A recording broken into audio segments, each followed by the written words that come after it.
தமிழ்நாட்டு தமிழர்கள் முதல் உலகத் தமிழர்கள் வரை, குறிப்பாக உலகெங்கும் பறந்து வாழும் தாய் தமிழ் உறவுகளான புலம்பெயர் தமிழர்கள் உட்பட அனைவருக்கும் அன்பு வணக்கம்.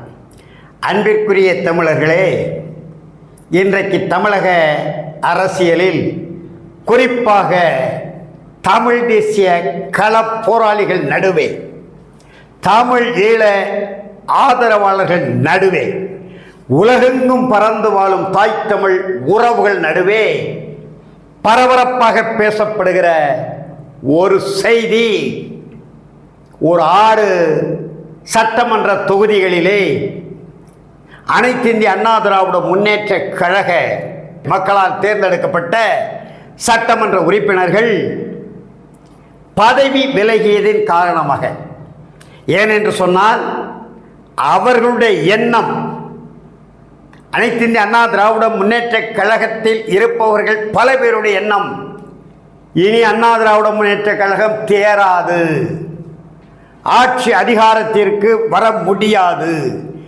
எனவே இன்னும் 10 ஆண்டு காலம் இன்றைய மாண்புமிகு முதலமைச்சர், தமிழக வெற்றி கழக தலைவர் விஜயினுடைய முகத்திற்குத்தான் வாக்களிக்க போகிறார்கள் தமிழ்நாட்டு வாக்காளர் பெருங்குடி மக்கள். எனவே அண்ணா திராவிட முன்னேற்ற கழக ஆட்சி காலத்தில் தாங்கள் செய்த அரசு அதிகாரத்தை தவறாக பயன்படுத்திய கையூட்டு மூலம் வருமானத்துக்கு அதிகமான சொத்து சேர்த்த விவகாரங்கள், வழக்குகள் நம் மீது பாய்ந்து விடக்கூடாது என்று கட்சி தாவல் நடவடிக்கைகளுக்காக பதவி விலகி இருக்கிறார்கள்.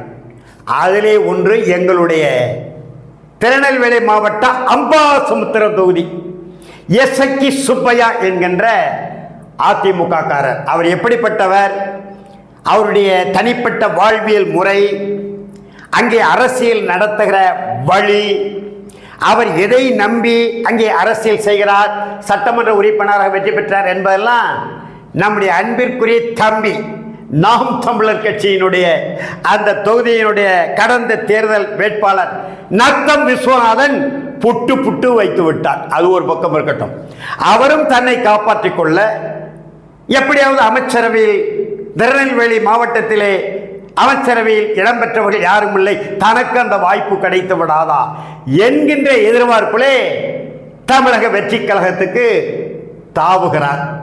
ஆனால் இந்த வாய்ப்பை பயன்படுத்தி கொண்டு வெற்றி கழக அரசுக்கு ஒரு வீழ்ச்சி தர வேண்டும் என்று, தமிழ்நாட்டின் முதலமைச்சர் ஜோசப் விஜய்க்கு ஒரு பாடம் கற்பிக்க வேண்டும் என்று, தங்களுக்குள்ள செல்வாக்கை காட்ட வேண்டும் என்று திராவிட முன்னேற்ற கழகம் எண்ணுகிறது, சிந்திக்கிறது, களமாட காத்திருக்கிறது. அதனுடைய விளைவுதான் ஏதோ ஒரு நடிகர் மட்டைப்பந்து விளையாட்டத்திலே எதையோ ஒன்றை எடுத்து விட்டார் என்று நேற்று தமிழ்நாடு முழுவதும் மேகதாதுவிலே அணை கட்டப் போகிறேன் என்கிறார் கர்நாடக முதலமைச்சர் சிவகுமார். 5 கோடி தமிழர்களின் வாழ்வாதாரம் குடிநீர் சிக்கல், 30 லட்சம் குறுக்கத்தின் வேளாண்மை தொழில், 50 லட்சம் உழவர்களின் வாழ்வுரிமை, இதை பற்றி சிந்திக்கல. அமைச்சர் ஒரு 8 ஆண்டுகளுக்கு முன்பு ஏதோ ஒரு அரங்கத்தில் இருந்து எதையோ ஒன்று செய்தார் என்று அவரை பதவி விலக வேண்டும் என்று கூப்பாடு போட்டுக் கொண்டிருக்கிறார்கள். திராவிட முன்னேற்ற கழகம் என்பது இதுதான். போகாத ஊருக்கு புரியாத வழியை காட்டும். உண்மையான மக்கள் சிக்கல்களை, குறிப்பாக தமிழ் தேசிய சிக்கல்களை, உயிர்நாடி சிக்கல்களை, அது காவிரி சிக்கலாக இருக்கலாம், கச்சத்தீவு சிக்கலாக இருக்கலாம், முல்லை பெரியார் அணை சிக்கலாக இருக்கலாம், பாலாற்று சிக்கலாக இருக்கலாம், தமிழ் ஆட்சி மொழி பயிற்று மொழி சிக்கலாக இருக்கலாம், கல்வி உரிமையாக இருக்கலாம், இப்படி மாநில உரிமைகள் என்கின்ற ஒரு கட்டம் வருகின்ற பொழுது அதை மடை மாற்றுவதுதான் திராவிடம். அப்படித்தான் மேகதாதுவில் எவ்வளவு பெரிய சிக்கல், அங்கே தமிழ் தேசிய பேரியக்க தலைவர் மணியரசன் சட்டப்பேரவை தீர்மானத்தை எரிக்கிற போராட்டத்தை தஞ்சையில் நடத்தி இருக்கிறார். பாட்டாளி மக்கள் கட்சியின் தலைவர் மதிப்புக்குரிய மருத்துவர் அன்புமணி வெள்ளிக்குண்டிலிருந்து பூம்புகார் வரை மக்கள் விழிப்புணர்வு பயணத்தை தொடங்க இருக்கிறார். ஒரு அமைச்சர் என்றைக்கோ எதையோ செய்தார் என்று தமிழ்நாடு முழுவதும் முன்னாள் அமைச்சர் பெருமக்கள், சட்டமன்ற உறுப்பினர்கள், கட்சிக்காரர்களை ஏன் மு க ஸ்டாலின் வரல அந்த போராட்டத்திற்கு? ஏன் உதயநிதி ஸ்டாலின் வரல அந்த போராட்டத்திற்கு? இப்படி திசை மாற்றுகிறார்கள். அந்த அடிப்படையிலே அண்மையிலே இயக்குனர் வா கௌதமன் அவர்களுடைய இல்ல மனவிழாவிலே கலந்து கொண்ட திராவிட முன்னேற்ற கழக தலைவர் மு க ஸ்டாலின் பக்கத்திலே நீண்ட நெடுங்காலமாக இருக்கிறார். கழகத்திலிருந்து விலகி மறுமலர்ச்சி திராவிட முன்னேற்ற கழகம் என்ற அமைப்பை தொடங்கிய பிறகும் தானை தலைவர் டாக்டர் கலைஞர் என்று முழங்கக்கூடிய அண்ணாச்சி வைகோ பக்கத்தில் இருக்கிறார். அவர் திரும்பி கூட பார்க்கல.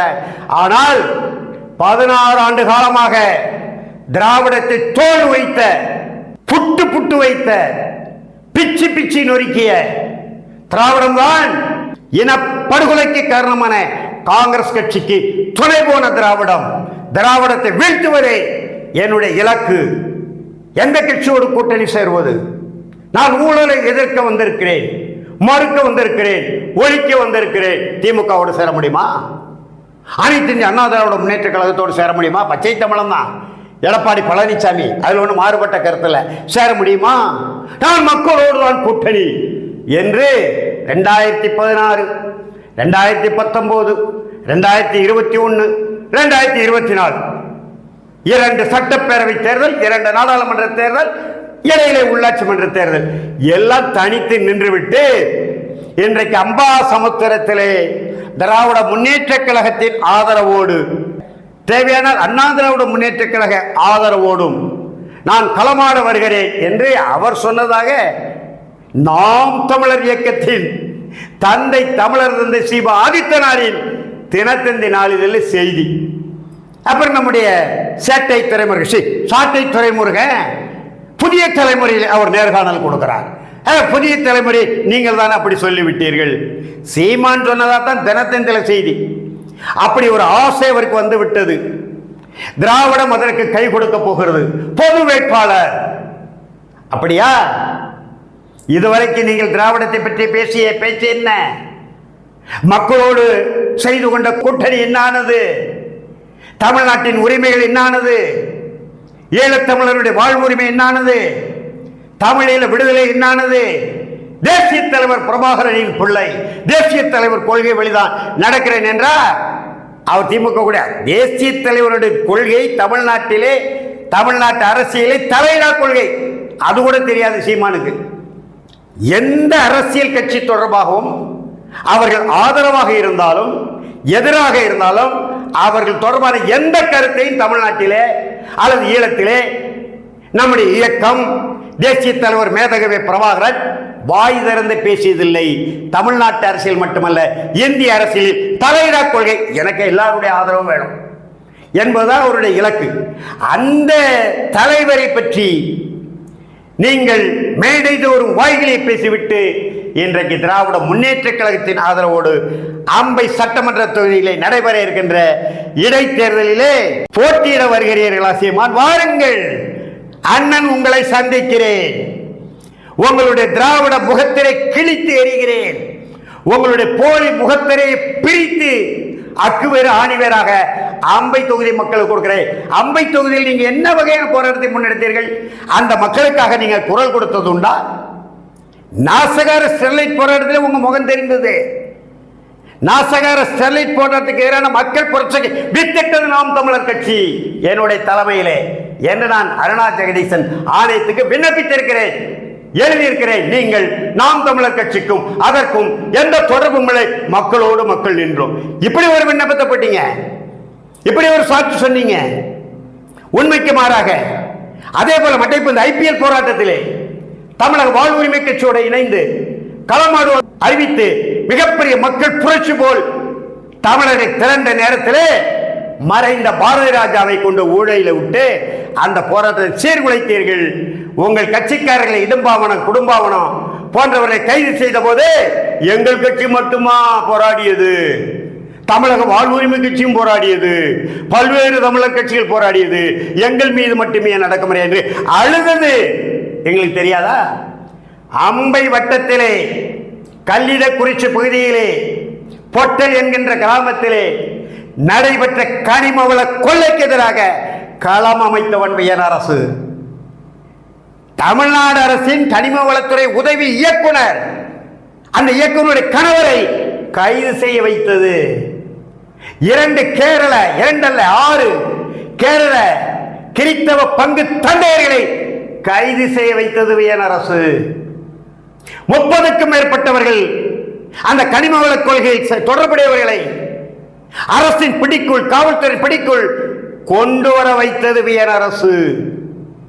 9 கோடி ரூபாய் எம்சாண்ட் என்கின்ற பெயரில் அங்கு நடந்த அந்த உப்பாத்துவடையில் நடந்த மணல் கொள்ளையை கண்டுபிடித்து களம் அமைத்து கொடுத்து 9 கோடி ரூபாய் தண்டனை விதிக்க காரணமாக இருந்தவன் வியனரசு.